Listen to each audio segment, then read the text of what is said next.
ചാണ്ടി ഉമ്മൻ എന്ന ഞാൻ നിയമസഭയിലെ ഒരു അംഗമായി തിരഞ്ഞെടുക്കപ്പെട്ടതിനാൽ നിയമം വഴി സ്ഥാപിതമായ ഭാരതത്തിൻ്റെ ഭരണഘടനയോട്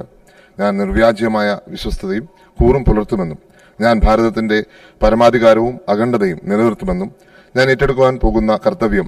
ഞാൻ വിശ്വസ്തയോടുകൂടി നിർവഹിക്കുമെന്നും ദൈവത്തിൻ്റെ നാമത്തിൽ സത്യം ചെയ്യുന്നു.